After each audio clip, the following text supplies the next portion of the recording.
The Supreme Court strikes a blow against lockdown tyranny. The battle for Georgia is underway. Biden's truly hard to believe election numbers. And it's time to open up all the schools now.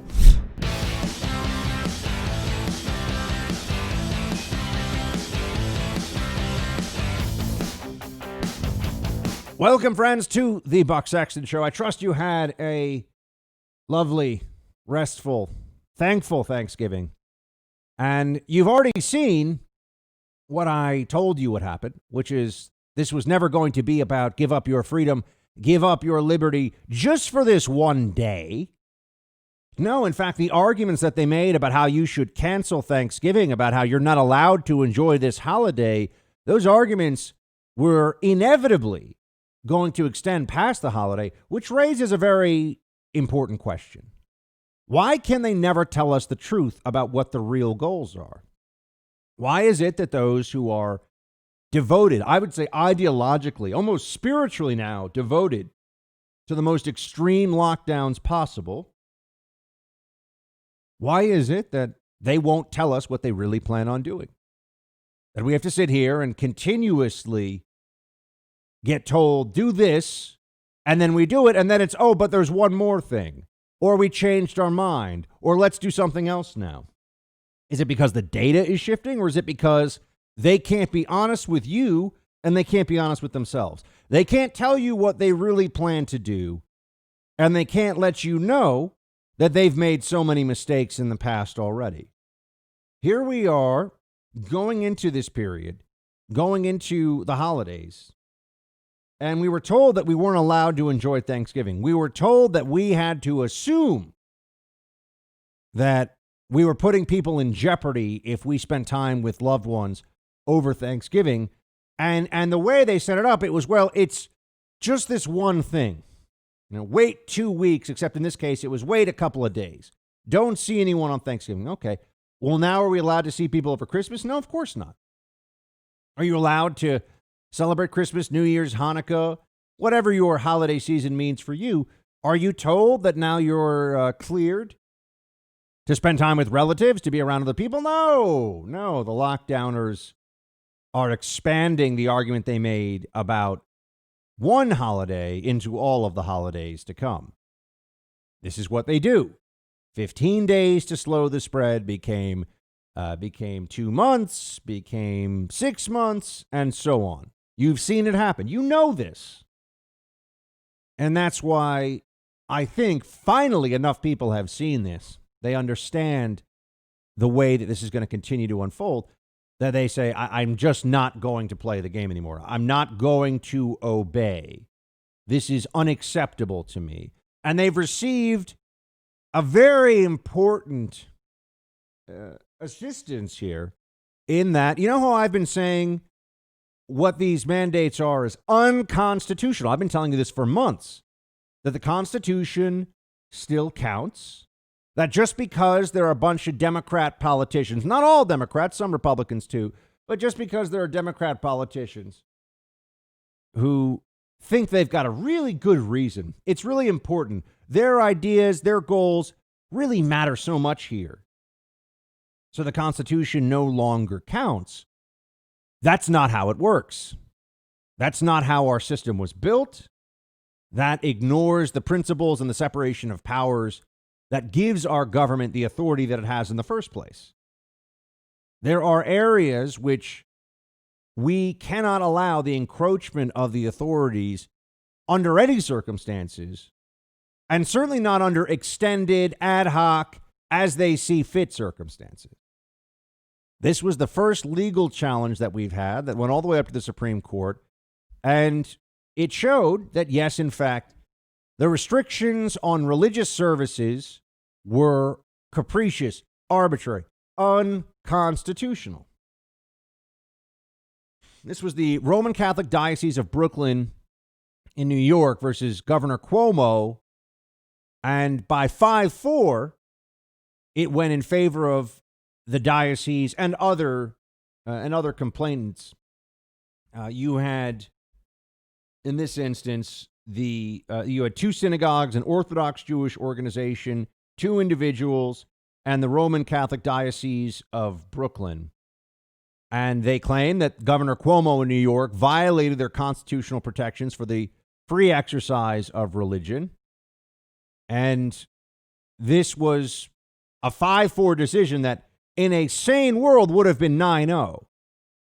Here's what's at the heart of this. Now, they didn't say that there could never be restrictions on religious freedom, right? That's actually not it wasn't as sweeping an order as that. What they did say is you can't have vape stores and acupuncturists and, pet therapists open and not allow people to go to church or give them different treatment. And that's what you were seeing. Democrats were giving disparate treatment to religious services because ultimately the religion of the state, the religion of the authoritarian left, more important than actual connection to and celebration of one's relationship with God. That's what was going on here. Who do you think joined the 3 libs on the Supreme Court to make this one close? Thank heavens we have Amy Coney Barrett on the court. The only move for Trump, not only was it a good move, the only move was to get that done before the election. Could you imagine if he had waited? What would the point of that have been? Of course, John Roberts, who is yet another enduring legacy of failure and bad decision-making of the Bush administration. Let's just be honest about that. John Roberts knows better, but he wants to be considered the reasonable conservative on the court. He wants to be the guy that the New York Times doesn't totally trash. He doesn't want people saying mean things about him at the cocktail parties. Right? That's what's going on here. John Roberts joined the 3 libs in saying, yeah, no, government can do whatever it wants through your religious freedom and services. The Constitution doesn't really count here. Sorry. There's this virus out there that, kills 1 in 1,000 people who get it. So, and if that, so we're not allowed to have any constitutional religious freedom anymore. We're going to shut down your church. And they weren't even trying to make this intelligent. One thing that came up in this case is that you had the same restrictions on, say, St. Patrick's Cathedral here in New York City, only allowed, either it's 10 or 25, depending on whether it's a red zone or an orange zone, and these zones were shifting. Think about this. Think about the pressure and the strain that they put on these institutions by not only putting caps on attendance, but putting caps that change, that are variable at any moment in time. So you had a small, let's say a small, more like a chapel open to the public, had the same restrictions as St. Patrick's Cathedral. How does that make sense? How would a massive church that can fit thousands, why would that have the same attendance restrictions as a tiny chapel that has a small space, much less air circulation, much less ability to social distance and all this stuff? Well, of course, it doesn't make sense. And anybody with a moment's thought would figure that out. Anybody could understand right away that this is absurd. But now you see they've gotten you to agree to so much. They've forced so much absurd COVID policy down our throats, jammed it into our faces. They've done this so many times that at this point they feel like they can do whatever they want to do. Whatever restriction, however arbitrary and silly it may be, it's about COVID, so we are supposed to listen. We're not allowed to question. We're not allowed to take a different approach. Or else. You saw people over the weekend operating their businesses in violation of COVID shutdown mandates, whether they're talking about a bar or a restaurant or a gym. People are saying not going to do this anymore. And some were arrested.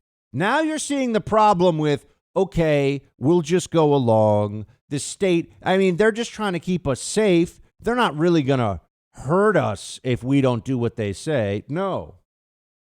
When the state makes a declaration, and I mean that by big S and little s state, when your state government or when the overall state, the authority, the government tells you you have to do something, if it's wrong, if it's a violation of your freedoms, it's not enough to say, well, I don't think that they'll come for me. I don't think they'll enforce this one against me. It's wrong in principle, it's wrong in practice, and it's time for people to say no more. No more lockdown tyranny. The numbers are not on their sides. Look at all this stuff you're seeing with masks. Oh, they're telling you that you have to wear more masks now than ever before. Meanwhile, places that have had mandates for months, no better off, and they can't even try to make a case, no better off than places that haven't had mandates. If these things work the way that we're led to believe, notice they never give you numbers or percentages. They just say, oh, no, they work. If they worked in a way that was clear, and keep in mind that Dr. Fauci at the beginning of the year and all of modern pandemic science had said, no, you don't have to wear these things. They changed their mind on that. And now it's, oh, you're an imbecile if you question it. Meanwhile, look at the places that have mask mandates and have almost 100% compliance. I mean, I'm in New York City. Cases are rising. No one goes indoors without a mask on. You don't see it anywhere. And people outdoors are wearing them too. And there's no signs to back up outdoor mask mandates. Are we so much better off? We have cases spiking in all of these Democrat mask mandate areas. So what are we to believe? It would be twice as high, 50% higher. Well, what's really the net benefit of this, the effect of this? And notice how it's wear a mask and we're also going to lock you down. They keep doing all of these things that if any one of them actually worked, they wouldn't need to do all of the other things, but they claim there's some general benefit. We can't prove it. We don't know how good it is, but we're going to insist that you do what we say. Social distance, mask up between bites, stay away from your relatives. I saw Dr. Burke say this, assume that you've been infected. If you saw anybody over Thanksgiving, get tested this week. Well, I could get tested this week, but I could also get infected today. And then would that even show up in a test that I took this morning? I mean, it's all so flimsy. It's fear and control and panic and the exploitation thereof by people in charge. That's what's happening here. Enough is enough. They have been lying to you. The people in charge are wrong, and they don't have the authority to do what they've been doing. Now we've taken it all the way up to the Supreme Court, and they're not allowed to just say 10 people in church, but anybody who wants to go vape, go to the vape store, have fun. Not allowed to kneel before God, but go buy yourself a weed whacker at Home Depot. That's absolutely essential. That's the government that we've had during this pandemic in this year. And I'm pleased to see that at least the Archdiocese of Brooklyn said, this is unacceptable, and they took action. More people need to take action. We need to drown these authoritarians in lawsuits, or else we will never get our freedoms back. Because it's not just about COVID now. It's about them being able to make you do things for which they cannot even prove a benefit because they say it's good for you. With travel being what it is, all these restrictions, all this uncertainty, it's really hit me hard that I can't see a lot of loved ones over the holidays. It's also affected my girlfriend's family, my siblings, their girlfriends, their families. So I got with my flower friends at Bloomsy Box to announce their Bloomin' Cyber Monday sale. Right now, save 25% on spectacular Bloomsy Box flowers. They're amazing. I have some in my apartment right now. They're just like the ones I'm going to be sending my family over this holiday season. 25% off. Bloomsy Box are simply better blooms. And picture the smile on that special someone's face when your holiday flowers arrive. It's going to be magical. Bloomsy Box are spectacular flowers sustainably grown on family farms around the world. Your flower gift is hand-picked, arranged at the farm, and delivered straight to your door so they stay fresh way longer. Their prices are already incredible, but with their Bloomin' Cyber Monday sale, you'll save an extra 25%. No hidden fees, no endless upsells. The sale ends soon, but you can get 25% now if you hurry over to bloomsybox.com and enter BUCK. That's promo code BUCK for 25% off at BLOOMSY box.com, bloomsybox.com.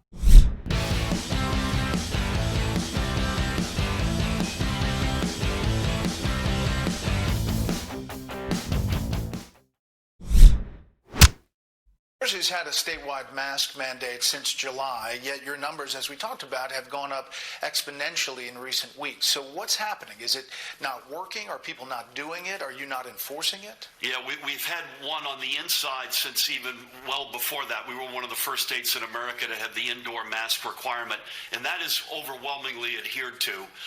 Outdoors, folks largely are doing the right thing. I don't think that's where the transmission is coming from, although we've reduced outdoor gathering limits effective tomorrow.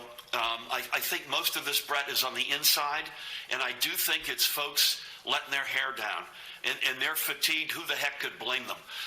New Jerseyans did the unthinkable in the spring. We crushed a curve that was overwhelming. I have every confidence we could do it again, but I would just beg folks, particularly in the holiday season, particularly before we get to a vaccine, don't let your hair down. Keep your guard up. And remember, in particular, intergenerational spread from an asymptomatic, healthy young person to grandma, grandpa. That is our biggest fear. That's the governor of New Jersey. And I'm sure you'd have the same doublespeak and nonsense if you ask Gavin Newsom in California, if you ask Gretchen Whitmer in Michigan, if you ask any number of state governors across the country. Polis in Colorado, he just got COVID. I think his wife got it too, which is so strange because he's a big mask advocate. I'm sure he was masking up all the time. Remember when Trump got it? It was his fault. He's a bad person. He doesn't mask up enough. But when Democrat governors get it, who are imposing mask mandates on everyone else and who are big believers in the glories of wearing a mask, right? The wonderful symbolism of wearing a mask. It's not their fault. It's just a thing that happened. Oh, okay. Well, notice the governor of New Jersey here dances around the point, dances around the answers to the question, because we ask him, hold on a second. Why is it that you've had a mask mandate since the middle of the summer? And we were all told when the cases were low during the mask mandate, see, look what a great job you're doing, New York and New Jersey. See, you guys, a little pat on the head for all of us, all the people, the citizens, the folks who live here, the residents. We're told, good job. You did what we said, so you're not dying or you're not killing grandma. And we keep doing what they say and doing what they say and obeying these mandates. And now, boom, huge spike going to the end of November in cases. And you have, here, I'm looking at the numbers as I talk to you. April 16th, you had one of the absolute high points of cases in New Jersey. You had about 4,000 cases. It was like 4,287. Now here we are. Mask mandates since the summer. And we're at 4,275 as of late November, or 4,473 as of November 26th. So the peak of the pandemic in the spring, we're at that same number of cases in New Jersey now. And we've had a mask mandate, and we have social distancing. We have all these things. They never allow for the possibility that these policies, these mandates don't work. What do? It's exactly what I told you they would do. It's your fault. It's not enough. You're not doing enough, you see. You're the problem. Oh, okay.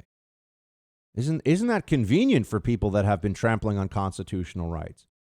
Isn't it convenient for all of us to see that what's really happening here is they can't explain why what they've insisted we do does not work. So what they're telling us is we're not doing it the way we're supposed to.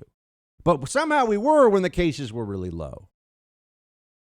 All you have to do is think, and you see how flimsy this is. Just think for yourself. Look at the data, the obvious data. Look at cases, look at timelines, look at mandates. Their policies do not make a difference. Doesn't matter, doesn't work. People are still living their lives enough. There's still enough human contact. There's still enough ability to spread the virus. Even with distancing and mandates and masks, it still spreads. But they still want to take away your freedoms, even though it doesn't work. I recently got a crash course in home title theft, and you better pray this crime never happens to you because it goes after your most valuable asset, your home. Here's how it works. The bad guys, cyber thieves, they find your home's title online because it's stored in the cloud and it's on servers.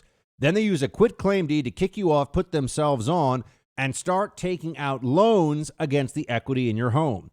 You often won't find out about this until you receive a payment notice in the mail, perhaps even a foreclosure notice. You have to take action with the people I trust to create a virtual barrier around your home's title with Home Title Lock. All you have to do is go to HomeTitleLock.com, use the promo code RADIO. That'll get you 30 free days of protection. It will also allow you to check online to see if you're a victim of this crime and don't even know it yet.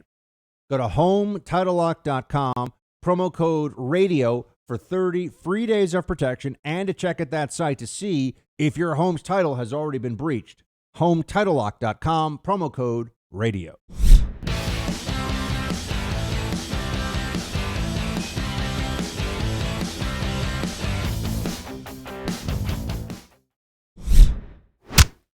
We won the election easily. There's no way Joe Biden got 80 million votes. I just said there's no way Joe Biden beat Barack Obama in the black communities of various cities, and then he did very badly compared to Obama in other cities throughout the United States. There's no way it happened. This election was a fraud.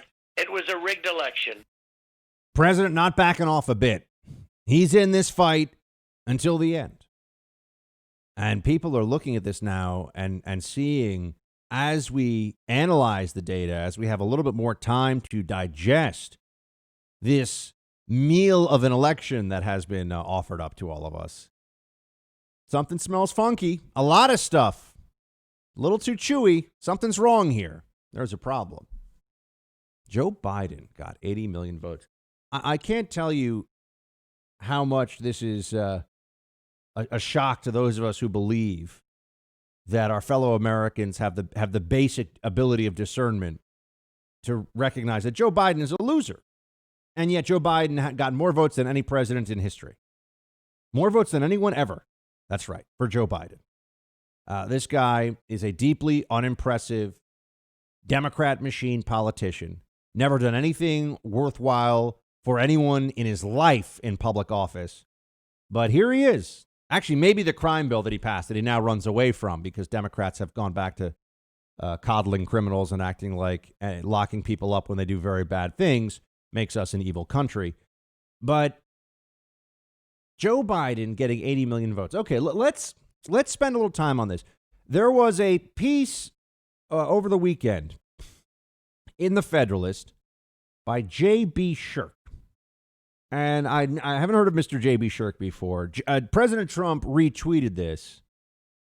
And this was really brilliant. I mean, it just lays it out for you. These are facts. Instead of spending our time today just talking about the same allegations without giving more data to back it up, we'll do some of that, right? We need to keep track of what's being said about this election. But here are some things that we know for a fact are true at this point. And this all comes from thefederalist.com, this J.B. Shirk piece, which the president shared. It's gone mega viral over the weekend. And we started with one of them. Number one, 80 million votes. Here's what he writes. Holy moly. A lot of Americans turned out for a Washington politician who's been in office for nearly 50 years. Consider this. No incumbent president in nearly a century and a half has gained votes in a re-election campaign and still lost. President Trump gained more than 10 million votes since his 2016 victory, but Biden's appeal was so substantial that it overcame President Trump's record support among minority voters. Biden also shattered Barack Obama's popular vote totals, really calling into question whether it was not perhaps Biden who pulled Obama across the finish line in 2008 and 2012. Proving how sharp his political instincts are, the former VP managed to gather a record number of votes while consistently trailing President Trump in measures of voter enthusiasm. Biden was so savvy that he motivated voters unenthusiastic about his campaign to vote for him in record numbers. These are facts. Everything that I've just told you here, everything I'm quoting here from Mr. Shirk in the Federalist, these are just facts. Joe Biden? Think about that for a second. Joe Biden got over 80 million votes? Really? Really? He did badly in a lot of places where he was supposed to do well, but in a few places, he was able to blow all previous Democrats completely out of the water, and obviously all Republicans. That is interesting. And remember who we're talking about here. Barack Obama, and I was obviously in opposition to the Obama administration on a policy level, strenuously in opposition to him. But I understood what the appeal was. I know what Democrats were seeing and thinking when they thought they had this almost messianic figure in Barack Obama running for president of the United States. Does any person with a basic grip on reality, does anyone think that Joe Biden is a messianic figure? I mean, I don't think any Democrats believe that. Never mind Republicans. No. Okay. And yet, 80 million votes for Biden, huh? Very interesting. Voter enthusiasm for Biden very low. Democrats were able to get those machines turned on, so to speak. Well, maybe not just so to speak. And get those votes counted. Okay. Number 2 in this piece. Winning despite losing most bellwether counties. Biden is set to become the first president in 60 years to lose the states of Ohio and Florida on his way to election. For a century, these states have consistently predicted the national outcome, and they've been considered roughly representative of the American melting pot as a whole. Despite national polling giving Biden a lead in both the states, he lost Ohio by 8 points and Florida by more than 3. For Biden to lose these key bellwethers by notable margins and still win the national election is newsworthy. Not since the mafia allegedly aided John Kennedy in winning Illinois over Richard Nixon in 1960 has an American president pulled off this neat trick. Even more unbelievably, Biden is on his way to winning the White House after having lost almost every historic bellwether county across the country. Wall Street Journal and the Epoch Times independently analyzed the results of 19 counties around the United States that have nearly perfect presidential voting records. Over the last 40 years, President Trump won every single bellwether county except Clallam County in Washington. Whereas the former VP picked up Clallam by about 3 points, Trump's margin of victory in the other 18 counties averaged over 16 points. In a larger list of 58 bellwether counties that have correctly picked a president since 2000, Trump won 51 of them by an average of 15 points, while the other 7 went to Biden by around 4 points. So the bellwether counties, Ohio, Florida go to, so end quote there, and the bellwether counties and Ohio and Florida go to Trump, and somehow Biden still wins. So what has been, and this is now we're looking at results here. This is not poll based. This is results based. When you look at counties that have, in the aggregate, told you if you won those counties, you became the president for the last 40 years, Joe Biden was able to break that trend. Really? Joe Biden was able to break that trend. That's amazing. Joe Biden must be the greatest politician in the history of the republic. I mean, how could he pull this off? How was he able to do this? He's so amazing. I guess we just don't see it.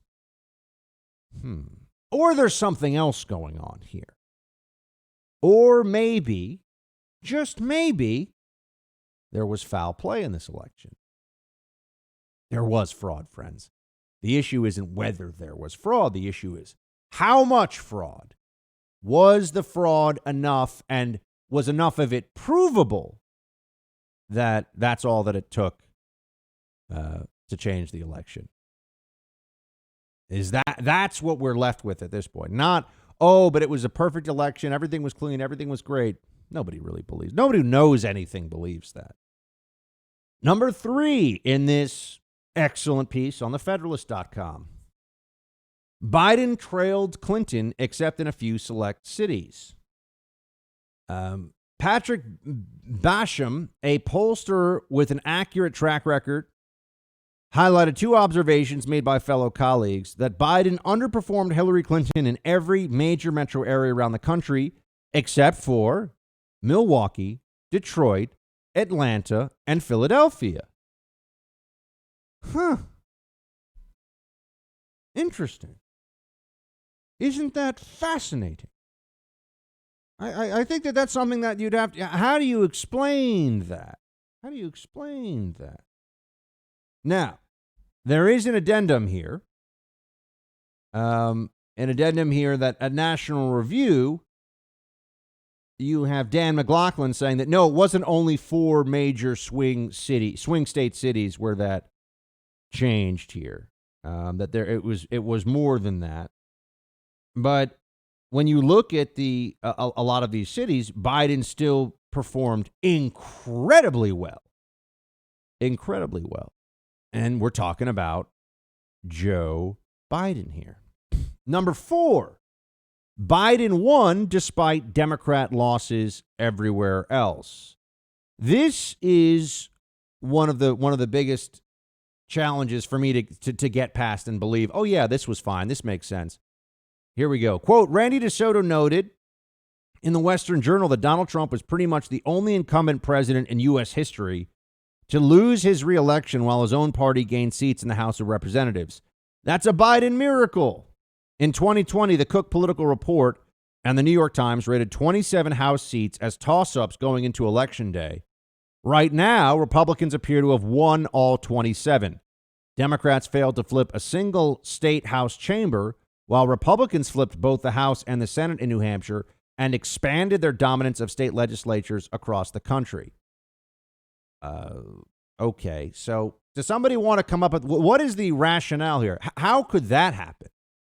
You're in a presidential election year, but you have all these down ballot races, and this has been overshadowed by the Trump-Biden ongoing battle. But Republicans did really well. They had a difficult Senate map to defend, and we know Georgia's not yet done, but it looks likely they will. I don't want to jinx it, but it looks likely they will maintain Senate control. They picked up House seats. They did very well in state legislatures, but Trump lost and didn't lose by a little bit. I mean, when you add up both the Electoral College tally as well as the popular vote doesn't really matter, as we know. But if you look at just the vote counts in the aggregate, if you believe what happened in this election, Trump lost by a lot, right? I mean, this is not really a close election if you think that what happened in all these states is what happened. Right? If you look at this, if he doesn't flip back Arizona or Georgia or Michigan or Pennsylvania, not a particularly close election, really. I mean, close enough. He did win Florida and Ohio, but that's a substantial victory. Do you believe that Joe Biden could really pull that off? Again, this is not proof, but this is context for everything else that we're talking about. And these are real numbers. This is not conjecture or supposition. And then the final one here in this piece, Biden overcame Trump's commanding primary vote. Here you go. Quote, in the past, primary vote totals have been remarkably accurate in predicting general election winners. Political analyst David Chapman highlighted 3 historical facts. First, no incumbent who has received 75% of the total primary vote has lost re-election. Second, President Trump received 94% of the primary vote, the 4th highest of all time, higher than Dwight Eisenhower, Nixon, Clinton, or Obama. Trump is only one of 5 incumbents since 1912 to receive more than 90% of the primary vote. And Trump set a record for most primary votes by an incumbent when more than 18 million people turned out for him in 2020. For Biden to prevail in the general election, despite Trump's historic support in the primaries, turns a century's worth of prior election data on its head. Joe Biden achieved the impossible. It's interesting that many more journalists aren't pointing that out.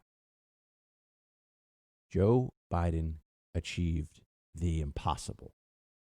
That's really the line here. And people who say, oh, but look at Trump in 2016. No, Trump was claimed by the media that he had no chance. It was claimed by the establishment that he could never win. And then he did. And then they lied about it with Russia collusion and all the rest. This is different. What we're seeing here is now Biden's win, if that's what it ends up being. Biden's win is premised on breaking and, eradicating all of the previous metrics and political narratives that have been built up for presidential elections for decades. The trends that would predict the winner didn't matter. That's asking a lot. It's not impossible, but it's asking a lot, especially given what we are seeing in terms of the way these states have some very suspicious activities going on with these ballot counts.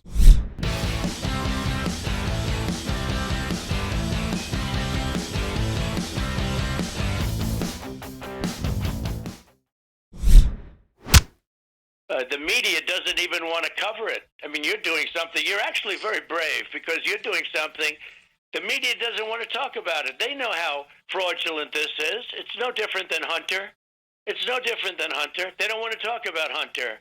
So they totally closed it off, big tech and the media, other than the New York Post, as you remember, which took a lot of heat. It was terminated. It was terminated from, I guess, Twitter, maybe Facebook. But it's a situation the likes of which we don't have freedom of the press in this country. We have suppression by the press. They suppress. You can't have a scandal if nobody reports about it.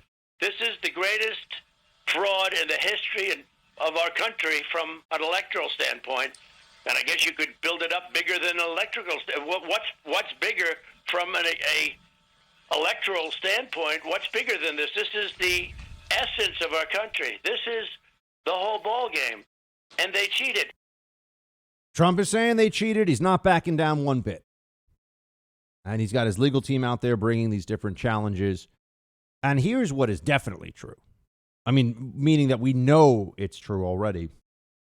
Democrats bent rules, broke rules really, but changed rules to suit their own electoral advantage and used COVID. I mean, this election was only possible to happen in this way because of the narrative around COVID-19.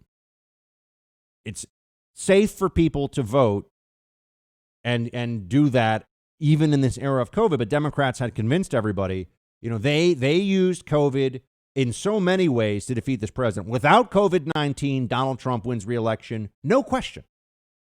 And they all knew that. And Pelosi knew that. The Democrats, Schumer, they all knew this, which is why they were spreading those insane conspiracy theories over the summer that Trump was defunding the post office.